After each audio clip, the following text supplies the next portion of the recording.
तो मूवी की first scene में हम एक लड़की को देखते हैं जिसका नाम होता है एवा।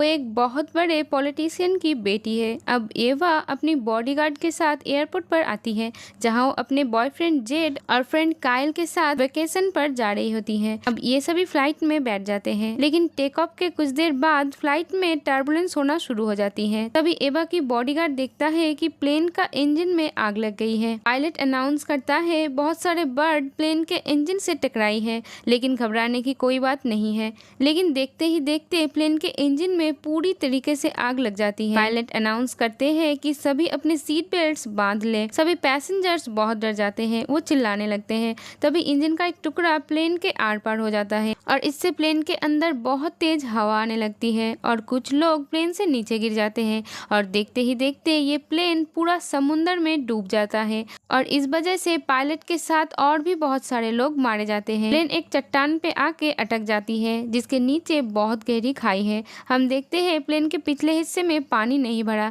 जहाँ पर एवा और उसका बॉयफ्रेंड और उसका फ्रेंड है और बहुत सारे पैसेंजर्स भी है। एवा की बॉडीगार्ड भी जिंदा होता है। तभी हम रोजा नाम की एक लड़की को देख पाते हैं जो अपनी ग्रैंड मदर के साथ पानी में फंसी हुई है। तो एवा की बॉडीगार्ड उन दोनों को ऊपर ले आता है। अब सभी बहुत डर जाते हैं क्योंकि बाहर से इन्हें बहुत अजीबोगरीब आवाजें आती हैं, क्योंकि ये समुद्र के बहुत गहराई में है जहाँ पर खतरनाक सी क्रिएचर हो सकते हैं। तो एवा का बॉडीगार्ड सभी को शांत करता है। वो कहता है कि ये प्लेन एयरलॉक है, मतलब कि पानी इतनी जल्दी अंदर नहीं आएगा। वो कहता है कि जल्द ही यहाँ पर रेस्क्यू टीम आ जाएगा। अब फ्लाइट अटेंडेंट सबको बताता है कि प्लेन क्रैश होने से पहले पायलट ने इनकी इन्फॉर्मेशन दे दी थी, तो बहुत जल्द यहाँ पर रेस्क्यू टीम आ जाएगी। लेकिन यहाँ पर ऑक्सीजन की कमी होती है और प्लेन में एक ही ऑक्सीजन सिलेंडर होती है। रोज की ग्रैंडमदर बताती है कि एक ओल्ड लेडी के पास ऑक्सीजन सिलेंडर था जो कि अब पानी में डूब चुकी है। तो एवा का बॉडीगार्ड कहता है कि वो उस ऑक्सीजन सिलेंडर को लेकर आएगा। तो रोज की ग्रैंडमदर कहती है कि मेरे हस्बैंड की बॉडी नीचे है, वो चेयर के साथ बंधे हुए हैं, तुम उनकी हैट अपने साथ लाना, मैं हमेशा उसे अपने पास रखना चाहता हूँ। अब वो बॉडीगार्ड नीचे जाता है जहाँ उसे ऑक्सीजन सिलेंडर मिल जाता है और वो हैट भी मिल जाता है। वो थोड़ा और आगे जाता है खाने का सामान लेने के लिए, लेकिन तभी एक शार्क उस पर अटैक कर देता है। लेकिन वो किसी तरह से ऊपर आ जाता है और वो उस ओल्ड लेडी को उसकी हस्बैंड की हैट देता है और ऑक्सीजन सिलेंडर भी देता है। लेकिन उसके पानी से बाहर आने से पहले ही शार्क उसे पानी के अंदर खींच लेता है। सभी ये देखकर बहुत डर जाते हैं। अब सभी और पीछे चले जाते हैं जहाँ पर पानी कम है। एवा के फ्रेंड की हाथ की हड्डी टूट चुकी थी, तो उससे बहुत दर्द होता है। रोज की ग्रैंडमदर एक नर्स है, तो वो उसके हाथ में एक पट्टी बांध देती है। इधर हमें समुद्र के ऊपर हेलीकॉप्टर को दिखाया जाता है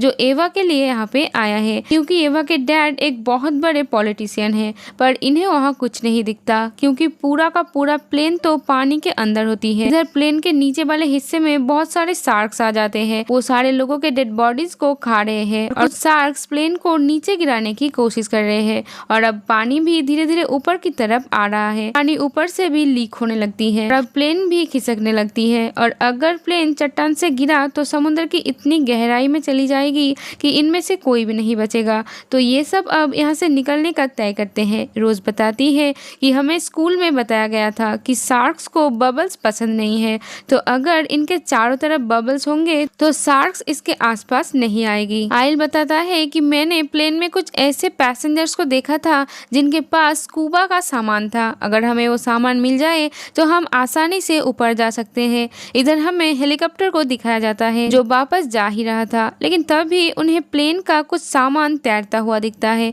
तो वो समझ जाते हैं कि प्लेन यहीं पर है। तो दो डाइवर्स पानी में जंप मारता है और नीचे उन्हें प्लेन मिल जाती है।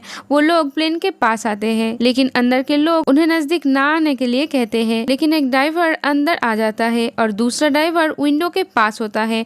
तभी एक शार्क आके उसे खींच लेता है और उन डाइवर्स की बॉडी पार्ट्स इन्हें दिखाई देती है। ऊपर हम देखते हैं कि हेलीकॉप्टर का फ्यूल खत्म हो गया है, तो वो लोग वापस चले जाते हैं। नीचे सभी ये प्लान करते हैं कि उन्हें डाइवर्स की ऑक्सीजन टैंक्स लेनी चाहिए। जेट चेक करने लगता है कि पानी में कोई हलचल तो नहीं, लेकिन उसका पैर फिसल जाता है और वो पानी में गिर जाता है और काफी देर तक वो ऊपर नहीं आता और उसका कोई भी आवाज नहीं आता होता है, लेकिन तभी डेज पानी से जंप मारता है, लेकिन तभी एक शार्क उसके ऊपर अटैक कर देता है और उसे खींचने लगता है।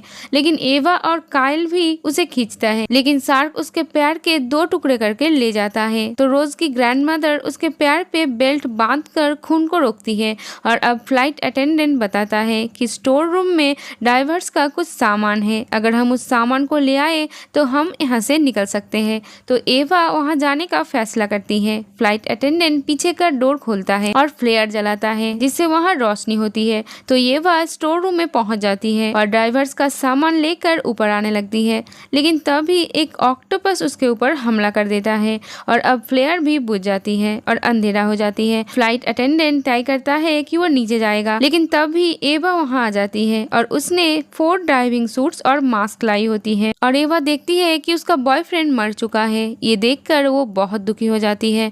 अब प्लेन का आगे का हिस्सा भी धीरे धीरे क्रैक हो रहा है, जल्द ही वो पूरी तरह से पानी के अंदर चला जाएगा।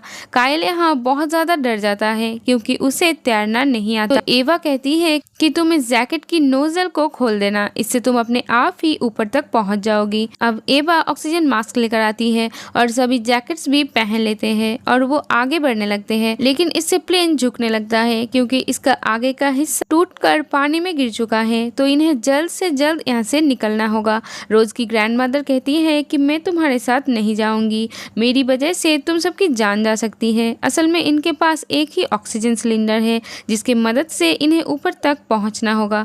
रोज की ग्रैंडमदर एवा से कहती है कि रोज का ध्यान रखना। अब वो सब पानी के अंदर चली जाती है, लेकिन इनके सामने शार्क आ जाते हैं, लेकिन तभी एवा उसके मुंह पर ऑक्सीजन की बबल फेंकती है जिससे शार्क यहाँ से चली जाती है। इधर रोज की ग्रैंडमदर अपने आप को वॉशरूम के अंदर बंद कर लेती है। अब फ्लाइट अटेंडेंट पानी के अंदर आता है, पर काइल को बहुत डर लगता है तो वो रुक जाता है। जब फ्लाइट अटेंडेंट देखता है कि काइल उसके साथ नहीं है तो वो वापस जाता है उसे लेने के लिए, लेकिन तभी एक शार्क काइल के ऊपर अटैक कर देती है और उसे मार देती है। तो अब फ्लाइट अटेंडेंट रोज और एवा के पास आता है। एवा कहती है कि तुम दोनों इस ऑक्सीजन सिलेंडर के सहारे ऊपर चले जाओ। एवा ऑक्सीजन सिलेंडर से गहरी सांस लेती है। अब फ्लाइट अटेंडेंट और रोज अपने जैकेट की नोजल को खोलते हैं और वो दोनों ऑक्सीजन सिलेंडर लेकर ऊपर जाने लगता है और अब एवा भी अपने जैकेट की नोजल को खोलने जाती है, लेकिन तभी एक शार्क उस पर हमला कर देती है। तो एवा को फिर से प्लेन के अंदर आना पड़ता है। एवा के पास ऑक्सीजन सिलेंडर नहीं है तो जल्द से जल्द उसे यहाँ से बाहर आना होगा, लेकिन तभी एक और शार्क यहाँ आ जाती है। एवा को यहाँ से बाहर जाने का कोई भी रास्ता नजर नहीं आता और अब प्लेन भी पानी के अंदर जाने लगती है, लेकिन तभी उसे बाहर जाने का रास्ता मिल जाती है और बाहर आने के बाद वो अपने जैकेट की नोजल को खोल देती है और वो ऊपर आने लगती है, लेकिन अब उसके बॉडी में ऑक्सीजन खत्म हो चुकी है और वो बेहोश हो जाती है। और जब उसे होश आती है वो देखती है कि जैकेट में हवा भरने के वजह से वो ऊपर आ चुकी है, आसपास उसे कोई नहीं दिखता। तो वो समझ जाती है कि रोज और फ्लाइट अटेंडेंट मारे जा चुके हैं। तभी उसके पास एक हेलीकॉप्टर आता है और उसे बचा लेती है। यहाँ उसे रोज और फ्लाइट अटेंडेंट दिखता है, मतलब वो जिंदा है। और इसी के साथ ये मूवी यहीं पर खत्म हो जाती है। Thank you for watching, bye bye.